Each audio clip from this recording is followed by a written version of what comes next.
अगर बात किया जाए कि कुमार रासो की रचना कब किया गया था, कौन से काल में था, कब बताओगे?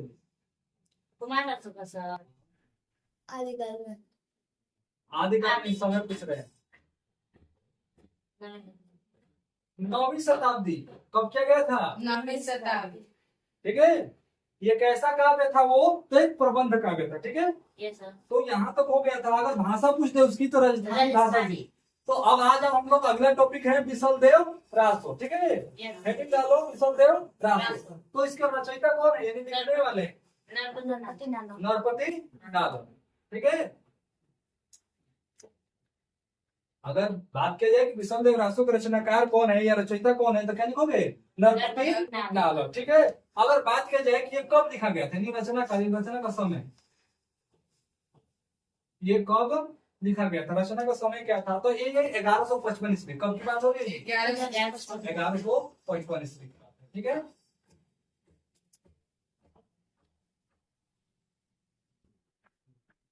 यहाँ तो बोले जी। Yes sir. कुछ इतिहासकारों ने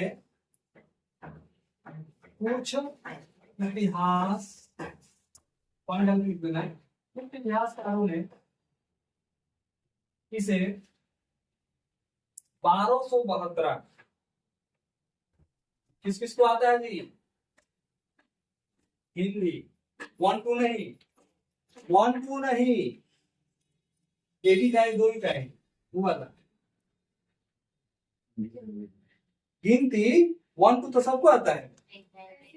ऐसा नहीं आता है ना, तो 1272 मतलब कितना? 1272। ठीक है, तो कुछ इतिहासकारों ने 1272, देखो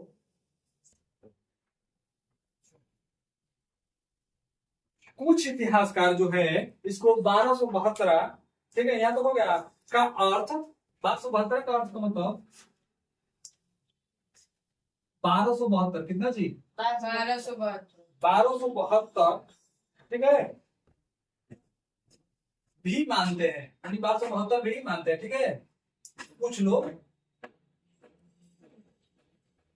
अब क्यों मानते हैं, इसके पीछे एक कारण है, ऐसा थोड़ी कोई मान लेगा। Yes sir. इसके पीछे कोई कारण है।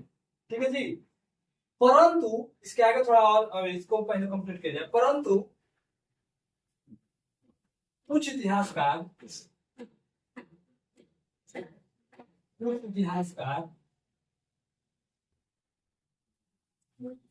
इसे 1212 ईस्वी मानते हैं। कितना मानते हैं जी? 12। अब देखो क्या रीजन, क्यों मानते हैं इसे। अगर 1155 की बात किया जाए, अगर हम इसको विक्रम संवत में बनाना है, किसमें बनाना है जी? विक्रम संवत में। तो कितना साल जोड़ देंगे तो ये विक्रम संवत बन जाएगा, कौन बताएगा? अगर 1155 है तो मुझे इसको विक्रम संवत बनाना होगा, तो कितना ऐड करेंगे तो ये विक्रम संवत बन जाएगा। सब होता है, एक विक्रम होता है, एक में 57, एक में 78। ठीक है, तो बताओ 1155 में क्या जुड़ेगा? 57। तो अगर 57 साल जोड़ेंगे तो क्या हो जाएगा? 7 5 12, 5 5 10, 1 11, 1 1 2, क्या कहना चाहिए? 1212 विक्रम संवत। तो अगर विक्रम संवत करना होगा तो क्या करेंगे? 57 साल को जोड़ देंगे, तो क्या निकल जाएगा? 1212। यानी विक्रम संवत पता चल जाएगा। तो इसी वजह से ये 1212 विक्रम संवत इसको क्या किया गया है, माना। ठीक है, इस कुछ ने 1272 माना है, कुछ ने 1212। तो ये समझ में आ गया कि 1212 कैसे माना गया है, लेकिन 1272 वाला भी क्या है, भी नहीं क्लियर हुआ है। ठीक है, तो इसके बारे इसके पीछे एक दोहा है। क्या है जी? दोहा है। जब दोहा पढ़ोगे तो क्लियर हो जाएगा। तो बता दे रहे क्या है, 1272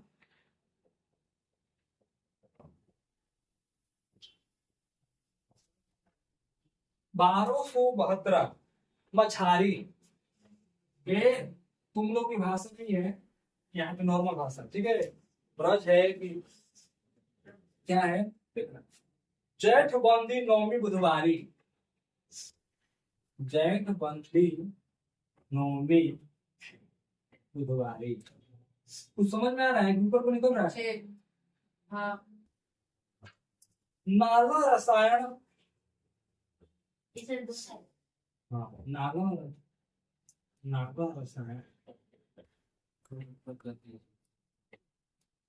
आरंभ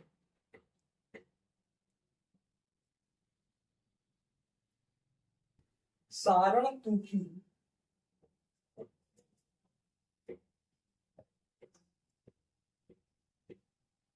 ब्रह्म कुमारी।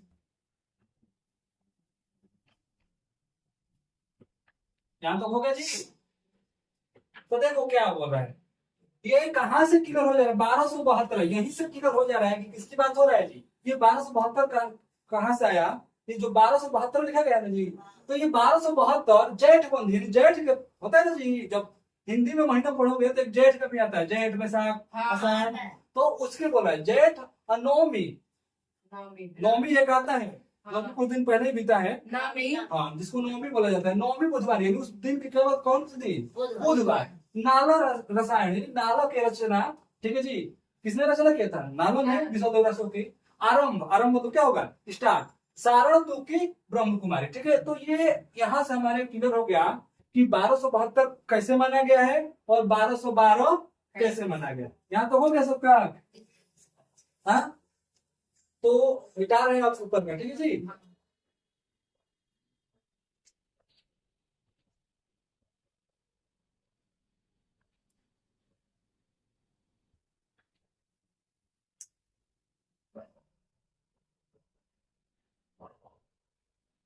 अब आते हैं थोड़ा सा,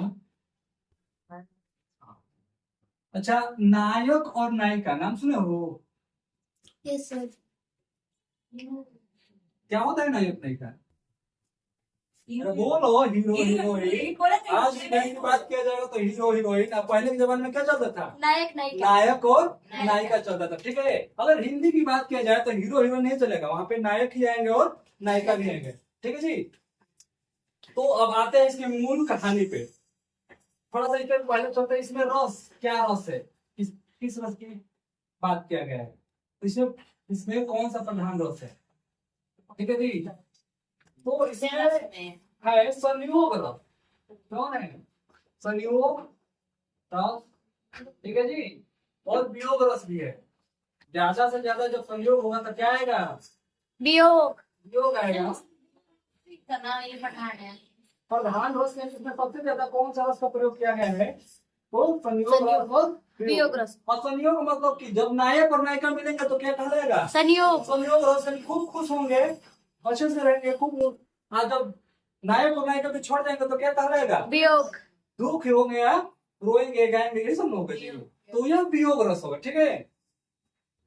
तो यहाँ तक समझ में आ गया ये, इसमें रस कौन सा होगा, संयोग रस और वियोग रस। अब आगे आते हैं नायक। इसमें नायक कौन है, नायक मतलब हीरो। अगर तुम लोग की बात में लैंग्वेज में बात की जाए तो इसमें हीरो कौन है, ठीक है जी। मूवी देखते हो ना, तो मूवी में पहले ही दिखाया जाता है कि इसमें हीरो ये है, हीरोइन ये है, इसमें विलन ये है, सब कुछ का नाम लिखा रहता है। तो जो विश्वदेव रासु है जिसने नरपति नाला में लिखा है, तो इसकी कहानी क्या है इसके बारे में हम लोग पढ़ रहे हैं, ठीक है। तो इसमें नायक जो है कौन है, ठीक है। तो अजमेर के राजा, अजमेर के चौहान राजा, अजमेर कहाँ पड़ता है, कौन बताएगा जी, राजस्थान में। राजस्थान, ठीक है।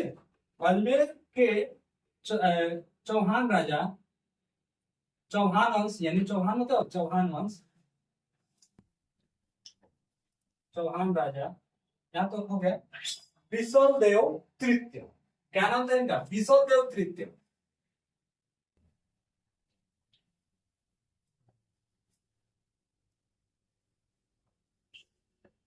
विश्वदेव तृतीय, इनको एक इनका उपनाम, इनको विग्रह राज चतुर्थ, विग्रह राज, विग्रह राज चतुर्थ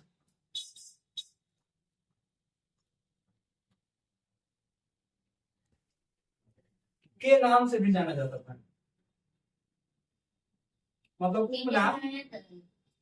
हाँ, नायक को बात हो रहा है।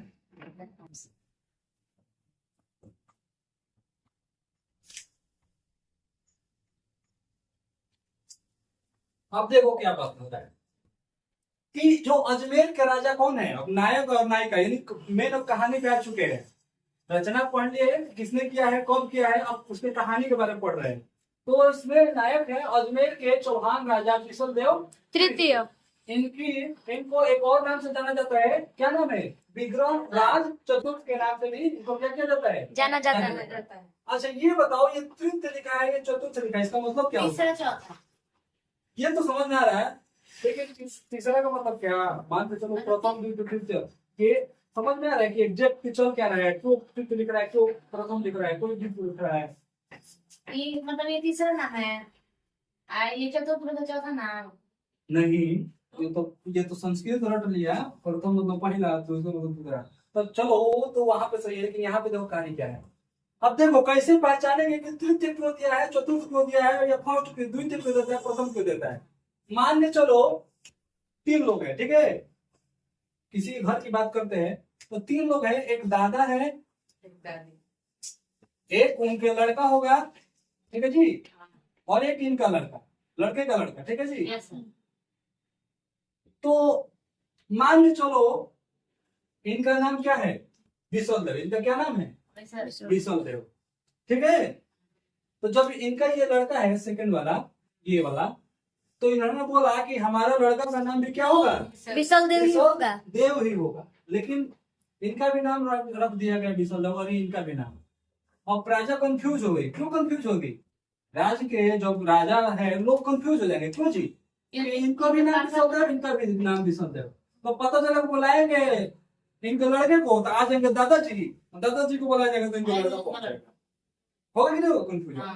तो कंफ्यूजन दूर किया जाएगा ना, तो क्या बोल देंगे, इसका नाम रख दिया बिसल देव फर्स्ट, यानी प्रथम, क्या कर दिया गया, प्रथम। तो यहाँ से क्या बोला जाएगा, बिसल देव प्रथम, तो कौन जाएंगे, उनके दादाजी का लड़का। हाँ। अगर द्वितीय की बात किया जाए कौन जाएगा, दादाजी का लड़का। हाँ अविनाशी जाएगा, फिर इधर इसका भी लड़का हो गया, और इसका भी नाम अगर यही है, तो ये कितना हो जाएगा, तृतीय। ये तृतीय। अब के समझ में आ रहा है तृतीय कहाँ से आया, बिसल देव तृतीय, समझ में आया ना। Yes sir. तो अब इसके आगे चलते हैं, अगर ये बात समझ में आ गया तो आगे। अब ये तो नायक है, अब नायक है, किसी मूवी में खाली नायक हो, हीरो है और हीरोइन ना हो, कोई देखेगा फिल्म, नहीं सर। छोड़ छाड़ के भाग जाएगा, फिल्म घाटा में जाने लगेगी, होगा कि नहीं होगा। तो जब तक फिल्म में अगर नायक है तो नायिका ना रहे, तब तक फिल्म चलने वाला नहीं है। या फिर कोई मूवी हो जिसमें कोई क्या हो, नायिका ही हो, नायक ना हो, तो वो भी उतना नहीं चल पाएगा, ठीक है। तो जो नायक है तो इनकी भी कहीं ना कहीं एक नायिका भी होंगी, ठीक है। तो देखो हम नायिका के बारे में, यानी हीरोइन के बारे में अगर बात की जाए आज की बात को, तो नायिका कौन है, देखो। तो नायक तो पता चल गया कि अजमेर के राजा चौहान, अजमेर के चौहान राजा बिसल देव तृतीय है, ठीक है जी। हम नायिका के बारे में जानते हैं, तो नायिका का नाम है मालवा के भोज परमार की पुत्री। कहाँ के जी, मालवा, मालवा के भोज परमार, परमार, भोज परमार की पुत्री। आज के डेट में अगर ऐसा नाम रख दिया जाए तो लोग पूरा युद्ध कर लगे, कैसा कैसा नाम रखे हैं, कमलावती या दुर्गावती, सब पहले के जमाने में ऐसा ही नाम रखा जाता था ना जी। तो इनका नाम था, इनकी पुत्री का राजमती, क्या नाम था जी, राजमती। राजमती। पहले तो के पुराना जमाना का नाम रख दिया, पहले ऐसा ही नाम होता था। तो नायक का नाम पता चल गया, अब नायिका का नाम पता चल, नायक कौन है, बिसल देव तृतीय, नायिका कौन है, राजमती, ठीक है। तो यहाँ तक हो गया, समझ में आया।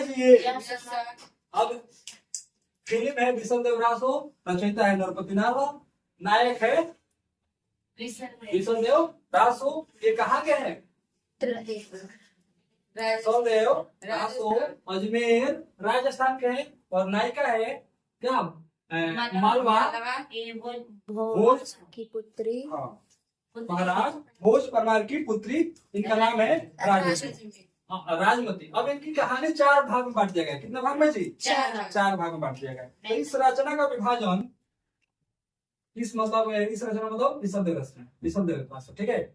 इस रचना का विभाजन 4 खंडों में किया गया। कितने खंड में जी? 4। हाँ, मतलब 4 भाग में बांट दिया गया।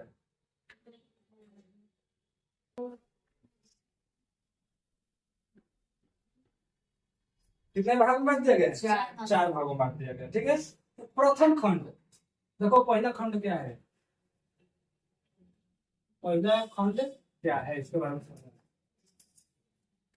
तो पहले खंड में है जो नायक है और जो नायिका है। नायक कौन है? नायक कौन है? नायिका है। विशाल देव तृतीय नायक है विशल देव तृतीय, नायिका है राजमती। राजमती। तो क्या है, पहले क्या होगा? संयोग होगा कि वियोग होगा? संयोग।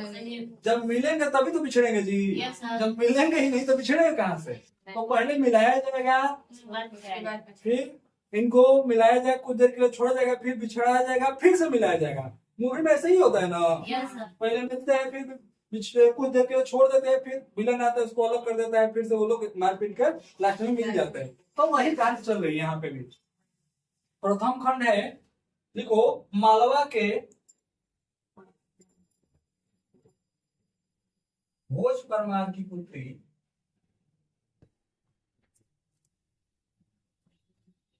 नाम क्या है जी? भोज परमार की पुत्री का? राजमती। राजमती, ठीक है। और अजमेर के राजा, इनका उपनाम क्या था? कौन बताएगा? विग्रह राज चतुर्थ। क्या नाम था उपनाम? विग्रहराज चतुर्थ। हाँ, या फिर विशल देव, ठीक है, या फिर विशल देव बोल सकते हो। विशल देव तृतीय का विवाह क्या होगा जी? विवाह। विवाह होगा तभी तो संयोग होगा ना जी। तो अगर बात की जाए कि पहले खंड में किसकी बात, कौन सी बातों की चर्चा किया गया है, तो इसमें जो राजा है विशल देव तृतीय और जो रानी है या नायिका राजमती, इन दोनों का क्या हुआ है? शादी हुआ है। क्या हुआ है? शादी। ठीक है। और दूसरा है ये द्वितीय खंड। द्वितीय खंड है रानी का व्यंग। क्या है व्यंग का मतलब? क्या होता है, कौन बताएगा? रानी के व्यंग मतलब व्यंग हम पूछ रहे हैं केवल। एक है क्लास 12 में हरशंकर परसाई का रचना, उसमें खाली व्यंग किया गया है। मिलान, बुराई। हाँ, कौन सा व्यंग है? हरशंकर प्रसाद का। हरशंकर प्रसाद बोले, हरशंकर परसाई का। अरे उसमें 3 दोस्तों के कहानी है। के पाँव पीछे मुझे याद आ रहा है, और क्या है याद नहीं आ पा रहा। चलो छोड़ो। देखो जी, द्वितीय खंड, इसमें रानी का व्यंग। व्यंग मतलब क्या होता है जी? हाँ, किसी का मान के चलो कोई तुम्हारे सामने क्या ले आया, ये खूब देखो हमने अच्छा कपड़ा खरीदा है, तो अगर तुम्हारे पास नहीं होगा पैसा, तो इससे तो अच्छा तो हम खरीदे थे, मुंह पे क्या कर देना? व्यंग कर देना, भी बुराई कर देना। ठीक है जी। तो रानी का व्यंग। अब देखो कहानी यूं थी कि राजा जो थे, कौन? विशल देव, इनकी बारात गई। कहाँ पे बारात जाएगी? कहाँ पे जाएगी? अरे जाहिर सी बात है, नायक है तो नायक का बारात नायिका के पास ही जाएगा, किसी दूसरे पड़ोसी के पास थोड़ा चला जाएगा, नायिका के पास में जाएगा। तो इनकी बारात कहाँ पहुंची? नायिका के पास। नायिका का मतलब कि जो राजमती है, मालवा की राजमती, मालवा के जो राजा भोज परमार थे, उनकी पुत्री राजमती के पास इनके क्या हुआ? बारात गया। अब बारात में खूब अच्छे से गया। बारात खूब अच्छे से का मतलब क्या जी? घोड़ा पूरा, मतलब जितने भी बढ़िया बढ़िया चीजें हैं सब अच्छे से सज धज के पूरा गली को सजा दिया गया था, पूरा मस्त तरीके से डेकोरेट किया गया था। ठीक है। तो जो भी देख रहा था, जो भी देख रहा था, देखते ही लगा अरे कहाँ का राजकुमार है, हाँ? इसका तो भाग्य खुल गया, इतना बड़ा राजकुमार क्या है जी, इतना सारा चीज लेकर जा रहा है शादी करने के लिए। अरे ऐसे मान के चलो क्या हो जाए, किसी का शादी है, 50-60 को स्कॉर्पियो एक के साथ गांव में घुस जाए। उसका वो बड़ा करेंगे। हाँ, खाली ब्लैक स्कॉर्पियो 50-60 को घुस जाए, क्या होगा? देखने वाले देखते ही रह जाएंगे, किसका शादी है भाई, इतना क्या हुआ? हाँ, तो लग रहा है कि हाँ कोई संपन्न घर का व्यक्ति है या बहुत पैसा वाला है, लड़की बहुत खुशनसीब होगी है, क्या उनका क्या पता है कि अभी तो संयोग रस चल रहा है, अभी वियोग रस तो बाकी है। तो भविष्य कोई नहीं जानता है, चाहे तुम 50 को स्कॉर्पियो लेकर जाओ, चाहे वो असवारी लेकर जाओ, कोई नहीं जानता कि असवारी वाला खुश रहेगा कि स्कॉर्पियो वाला खुश रहेगा। तो ये खूब सजा धजा कर लेकर गए शादी के लिए, हाँ? सब देखने वाले खूब इनको खुश हुए, अरे ये तो बहुत अच्छा। और शादी अच्छे से संपन्न हुआ, पूरा पूजा पाठ जो दुआ सजाई जो भी है शादी का रस्म सब कुछ करा दिया गया, विदाई उदाई सब हो गया, ठीक है। विदाई उदाई हो गया तो जब राजा रानी से मिले तो अब भाई जो 50 को स्कॉर्पियो लेकर जाएगा उसके अंदर अकड़ ऑटोमेटिक आ जाएगा, हाँ? देखे हमारे साथ 50 को स्कॉर्पियो गई थी तो लोग क्या है देखे तो अकड़ हो जाएगा ना जो लोगों में। तो अब फूले तो समाएंगे नहीं, अरे तो अजीब हो गया। तो ये राजा से रहा नहीं गया, क्या होगा, इनसे कंट्रोल नहीं गया, कंट्रोल नहीं हुआ। जब अपन नायिका यानी अपनी, अब तो नायिका नहीं अब पत्नी हो चुकी है, क्या हो गई पत्नी, राजमती से जाकर क्या बोले, देखिए हमारी शादी, देखने वाले देखते ही रह गया, पड़ोसियों को तो आंखें क्या हो गया, फटी की फटी रही थी, उनके आंखों से क्या निकल रहे थे, लूटी हाँ, देखते ही लगे री तो कहाँ से आ गया। तो रानी को तो अच्छा लगा, उसने क्या कर दिया, उन्होंने एक व्यंग कर दिया, क्या कर दिया, एक व्यंग कर दिया, अरे तुम क्या हो हमारा समझेगा, 50 को स्कॉर्पियो लेकर आ गया, अरे इसको में तो 500 स्कॉर्पियो आई थी। तो ये व्यंग मार दिए ना जी। तो रानी ने क्या बोला कि ये क्या हाथी घोड़ा ये सब साज सजावट के सामान लेकर आए हुआ, हमारे यहाँ तो शादी हुआ था तो एक ने सोने का पहाड़ ही लेकर आ गया। क्या लेकर आ गया, सोने का पहाड़। ये तो सोने का पहाड़ क्या है, तुम्हारी ये क्या हाथी घोड़ा क्या है, कुछ नहीं है। तो बात यही है कि जब बात किसी को क्या दिल पे लग जाती है तो लोग बहुत कुछ कर जाते हैं।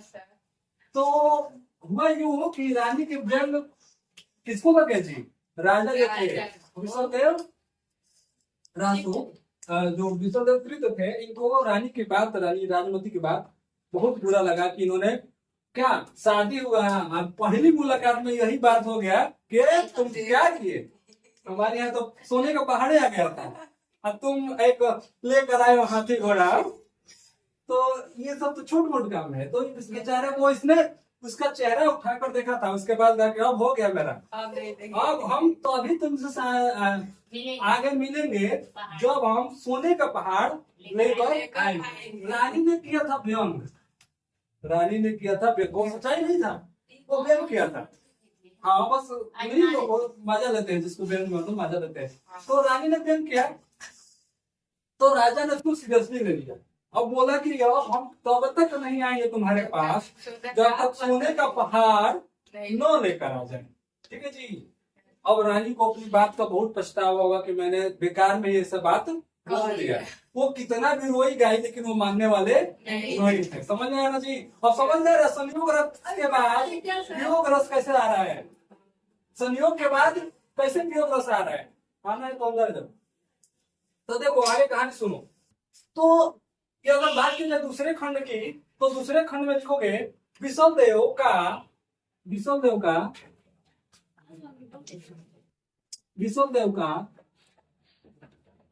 राजमती से उठकर कौन बोला था जी, राजमती बोली थी ना, हाथी घोड़ा तो सब नौटंकी है, हमारे यहाँ तो सोने का पहाड़ ला दे थे। तो विशलदेव का राजमती से उठकर राजमती से उठकर ये कहाँ चले गए, उड़ीसा। कहाँ चले गए जी, क्यों गए थे वो, कौन बताएगा। सोने का पहाड़। इनको बातों का बुरा लग गया। किसी को कोई बात जब बुरा लग जाता है तो एकदम वो या तो खत्म हो जाएगा, नहीं तो उस चीज को सही साबित कर देगा। तो ये चले गए उड़ीसा की ओर। कहाँ चले गए जी? उड़ीसा। हाँ, उड़ीसा की ओर चले गए वो सोने के पहाड़ ढूंढने। किसका जी? सोने का पहाड़ ढूंढने। तो उड़ीसा की ओर प्रस्थान करना। ठीक है जी। और वहां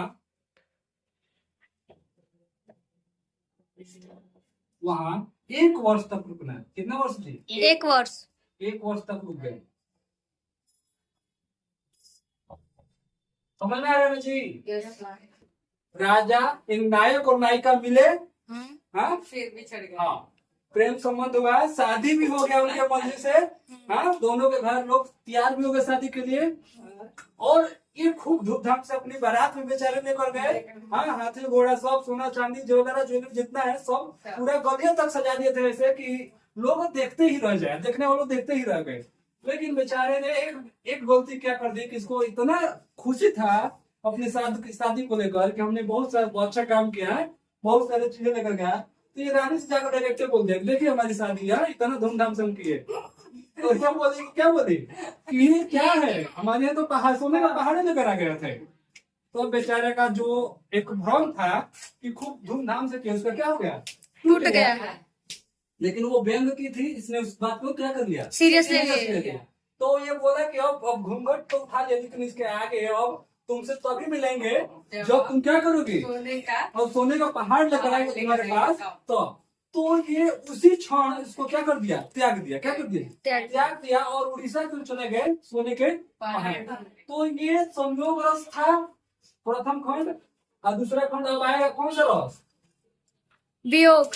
अब जब बिछड़न होगा तो कौन सा रस आता है? वियोग। वियोग रस आता है ना।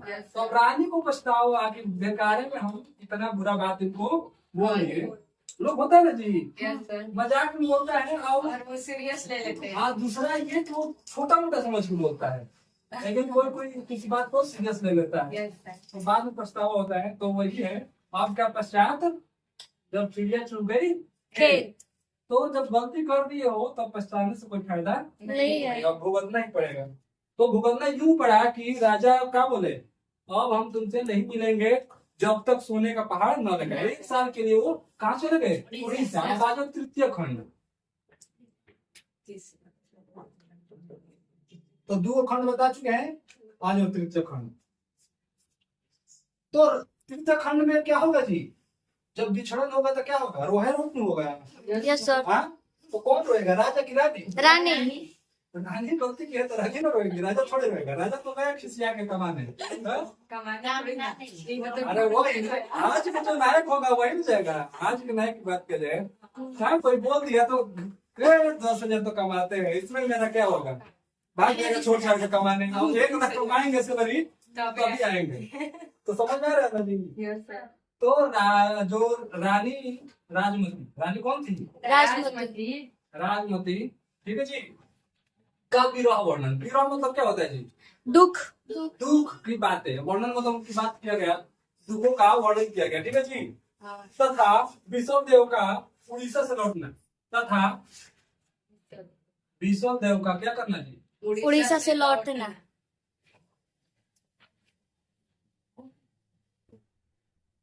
किसी ने सूचना दिया कि अरे यार तुम सोने का पहाड़ खोज रो, उधर वो रो के उसका हाल खराब हो गया। ठीक है।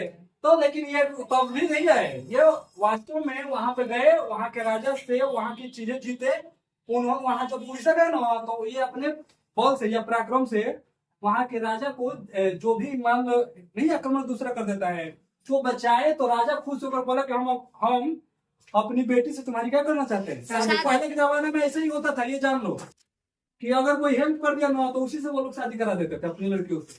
तो ये बोले विषम से कि हम तुम्हारी शादी अपनी बेटी से कराना चाहते हैं, तुम बहुत महान योद्धा हो।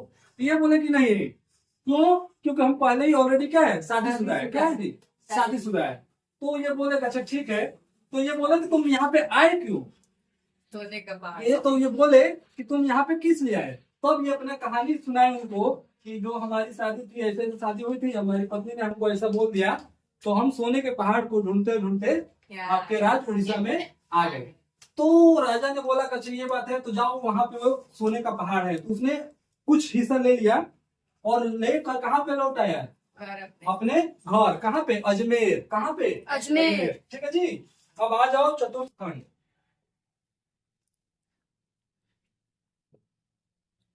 लग रहा है कि पहली बार पढ़ रहे हो, दूसरी बार पढ़ रहे हो। ऐसा नहीं लग रहा है कि कहानी चल रहा है किसी चीज का, ऐसा नहीं चल रहा मूवी है। जैसा लग रहा है। हाँ? तो ऐसे ही याद होता है हिंदी। जब तक कहानी तक ना समझो कहानी जैसा, तो तब याद नहीं होगा। अब कहानी जैसे चलेगा तो कभी भी तुमको एक चीज हमेशा के लिए याद हो जाएगा। चतुर्थ खंड में लिखो, राजा भोज परमार के द्वारा। अब मान के चलो जिनकी पुत्री रो रही हो, हम्म। तो वो क्या करेगा? अपने बेटी को तो अपने घर नहीं करना चाहिए। यस सर परमार के द्वारा अपनी पुत्री, उनकी पुत्री कौन थी? राजमती। हाँ, अपनी पुत्री राजमती को अपने घर, उनका घर कहाँ था जी? मालवा। कहाँ था? मालवा। अपने घर वापस लाना। ठीक है जी, वापस लाना। जब इनको पता चल गया कि हमारी बेटी ने क्या व्यंग मारा था उनसे, तो और ये रो रो के क्या था, इसका बुरा हाल था किसका? राजमती का। तो इन्होंने इनसे नहीं रहा गया और इन्होंने क्या कहा कि अब हम अपनी पुत्री को क्या देंगे? अपने घर लाएंगे, घर लाएंगे। ताकि उसका दुख दर्द थोड़ा कम हो जाए। ठीक है। यस सर तो यहाँ तक हो गया। तो जब विसल देव वापस आए, अपने घर आएंगे ना जी, यस सर अब लो सोने का पहाड़ ला दिए, अब बोल के दिखाओ। हाँ? तो सोने का पहाड़ जब लेकर आए तो इनको पता चल गया इनकी पत्नी कहाँ पे है? अपने अपने मायके। कहाँ पे चली गई है। हाँ? हाँ। तो अब क्या करेंगे? अब कहाँ पे आएंगे ये? उनके मायके जाएंगे। अपने ससुराल में आएंगे ना जी। यस सर तो ये अब क्या करेंगे? यहाँ तक हो गया, घर वापस लाना था, होता था विषम देव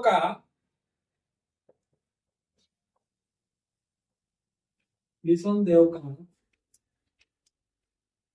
वहां आकर, वहां का मतलब कहाँ पे? अपने अपने ससुराल में। ठीक है, वहां आकर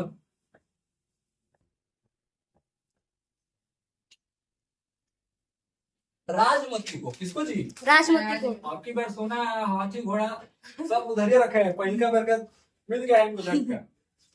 राजमती को फिर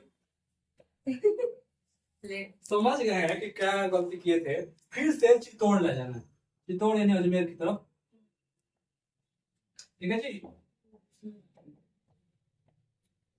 ठीक है, यहाँ तक समझना है। यहाँ यस सर तो अभी तो और थोड़ा सा 5 मिनट का काम है और, ठीक है। अब अगला हेडिंग डालो विशेष तथ्य।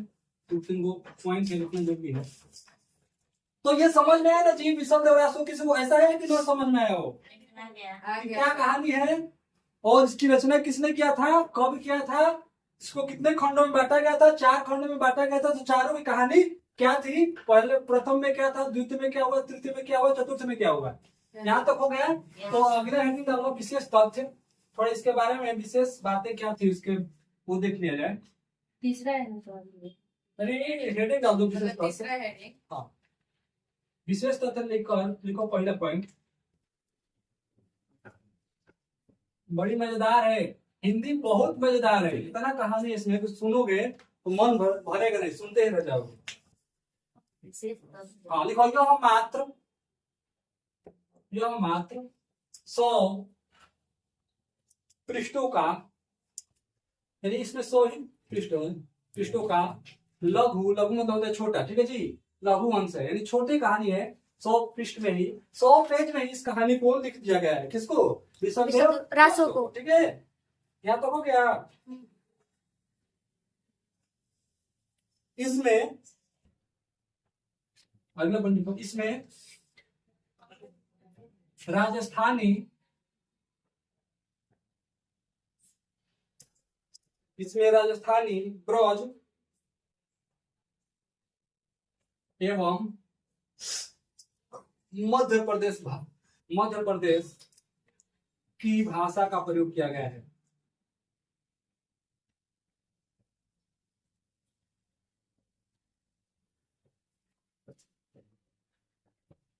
प्रयोग किया गया है। ठीक है जी। तो ये हो गया। अब अगर पूछे किसकी रचना शैली कैसी है,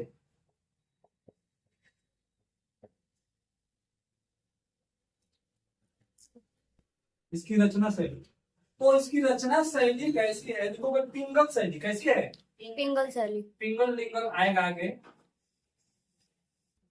ये केवल पिंगल है, उसको पिंगल लिंगल दोनों आएगा।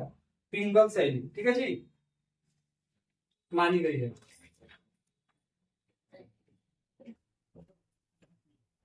ठीक है।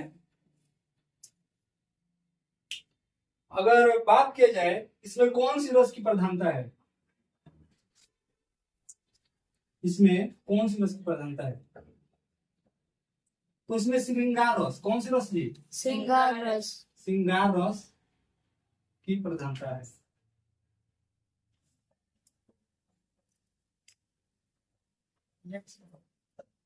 हाँ नहीं, इसमें रचना शैली होगा पिंगल शैली, इसमें श्रृंगार रस की प्रधानता है। ठीक है। अब लास्ट पॉइंट, इसमें नहीं, इसमें नहीं, देखो हिंदी में, इसमें काट दो, हिंदी में 12 मासा, कितने माह जी, 12 मासा।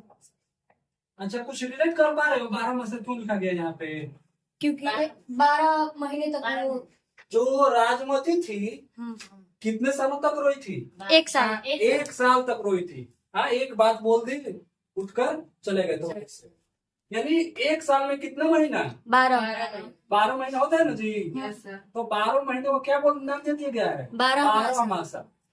मासा मतलब होता है मंथ, ठीक है जी, और 12 मतलब 12। ये मैट्रिक्स है। हाँ, तो हिंदी में 12 मासा का सर्वप्रथम, स्टार बना देना इसको, इस वाले को यहाँ इंपोर्टेंट डाल देना, सर्वप्रथम वर्णन, वर्णन वर्णन यानी बात, सर्वप्रथम वर्णन किसी ग्रंथ में किया गया, कौन से ग्रंथ में, अरे गधा होगा, विशल देवरासु में किया गया। हाँ, इसी ग्रंथ में क्या होता है, विशल देवरासु में होगा।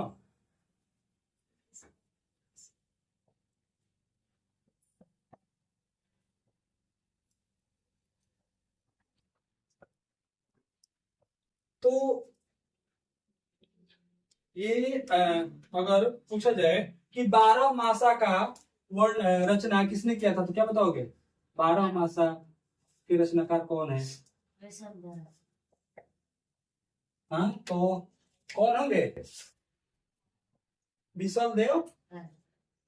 अरे इनकी ही तो कहानी लिखा गया है ना, अरे यही तो छोड़कर चले गए थे उसको 1 साल के लिए। यस। तो अगर पूछा जाए कि 12 मासा किससे रिलेटेड है या किसका जीवन के बारे में लिखा गया है, तो विशल देव तृतीय या विशल देव रासु। ठीक है। तो हम लोगों ने 2 रासु साहित्य पढ़ लिए, 7 गो होता है, 7 गो में 2 गो पढ़े, कौन कौन से, पहला क्या था, कुमान रसो। कुमान रासु, दूसरा क्या था, विशल देव रासु। तो विशल देव रासु को लिखने वाले हैं नरपति नाला। ये 1155 में रचना किया गया ईस्वी में। अगर सत संवत विक्रम संवत की बात किया जाए तो 1212 माना गया है, किसी ने 1272 माना है।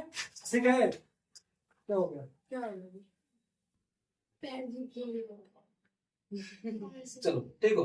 तो ये किसी ने 1272 माना है। ठीक है, इसमें कुल 4 भागों में बांट दिया गया है।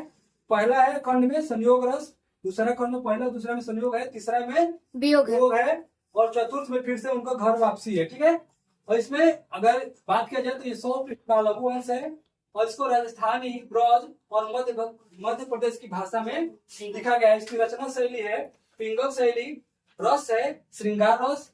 इसको हिंदी में सबसे पहले 12 मासा का वर्णन किसमें किया गया था, तो विशल देव रासु में। तो ये हम लोग की कहानी थी जो हम लोग हिंदी का रासु साहित्य का पढ़ रहे हैं, तो जिसमें 2 चैप्टर, 2 रासु साहित्य कंप्लीट। अब इसके आगे चलेगा पृथ्वीराज, जो क्या है जी, चंद्र बरदाई है पृथ्वीराज रासो।